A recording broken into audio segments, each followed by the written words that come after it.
Have you ever felt like someone else was getting all the attention? Have you ever wondered, why does everybody listen to them? Have you ever been overlooked while someone else was celebrated? Have you ever started talking about someone when the real issue was what was happening inside of you?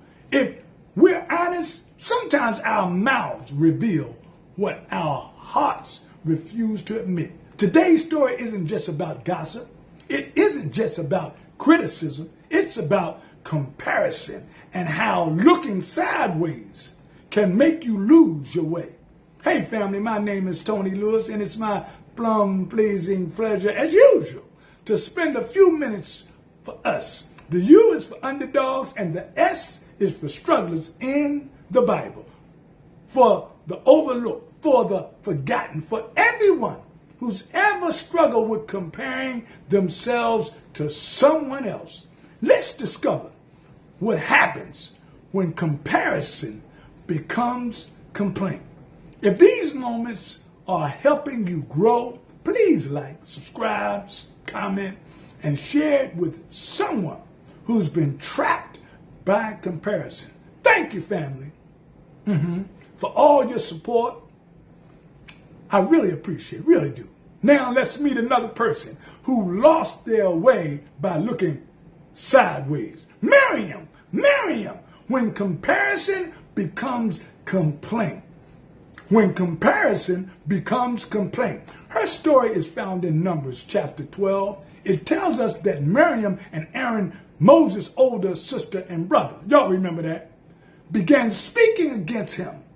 They complained about his Cushite wife, but that wasn't the real issue. God exposed what was really in their hearts.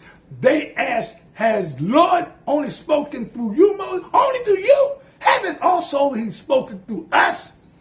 That was the problem. It wasn't really about Moses' marriage. It was about Moses' ministry. They weren't upset with Moses' decisions. They were jealous of Moses' position. Who am I talking to? Comparison had disguised itself as criticism. God heard every word and he stepped in. Let me tell you how she struggled with comparison and what we can learn about it. Comparison creates complaining. Instead of celebrating Moses, Miriam questioned him. Comparison is a way of making blessings look unfair. We can learn people who compare themselves often complain about things they once celebrated. Comparison challenges God's choices. Miriam wasn't just questioning Moses. She was questioning God's decision. What? Whenever we resist God's assignments for others, we're really resisting God's wisdom. Comparison corrupts conversation. The Bible says Miriam spoke against Moses. Comparison often turns conversation into criticism instead of encouraging. We begin evaluating, checking it out. Instead of praying, we begin pointing fingers. People who constantly criticize others are often quietly comparing themselves. Comparison carries consequences, y'all. God called Moses, Aaron, and Miriam to the tabernacle. Come on up in here, y'all. Then God defended Moses. He said, let me handle it. When God's presence departed, Miriam was covered with all over with leprosy, y'all. What? All over with leprosy and outward disease. It reflected her inward condition. Jealousy had become visible.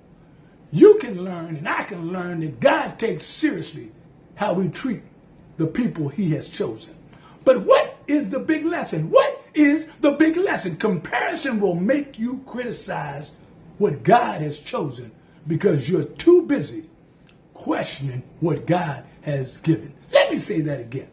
Comparison will make you criticize what God has chosen because you're too busy questioning what God has given.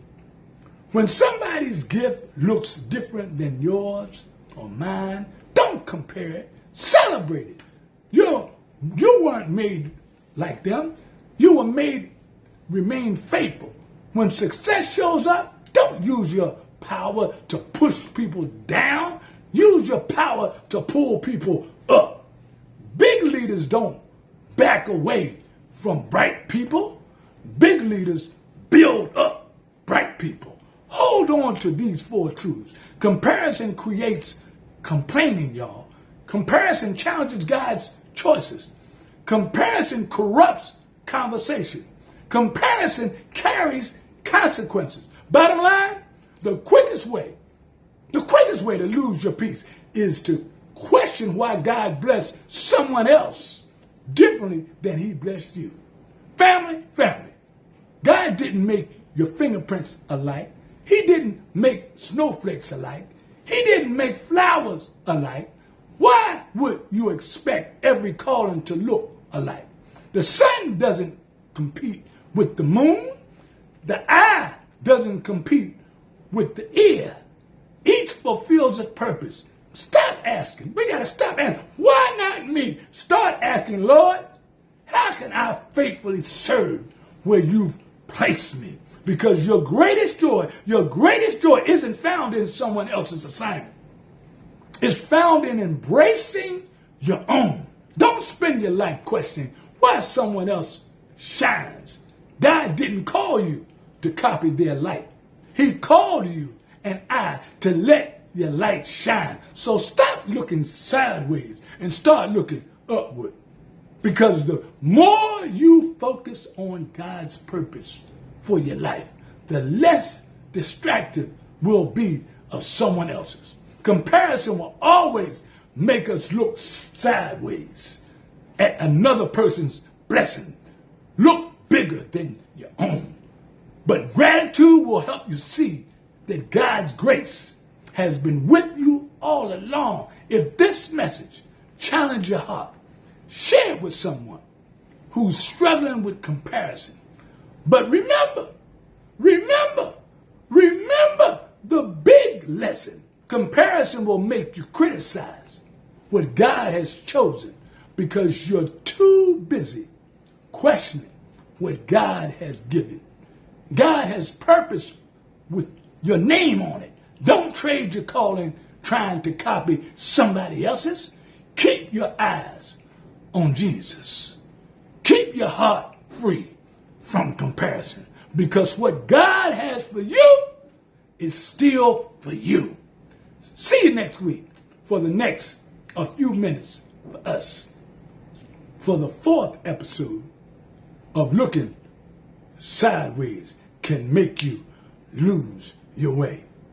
In this series, the cost of comparison. To God be the glory. I'm out, y'all.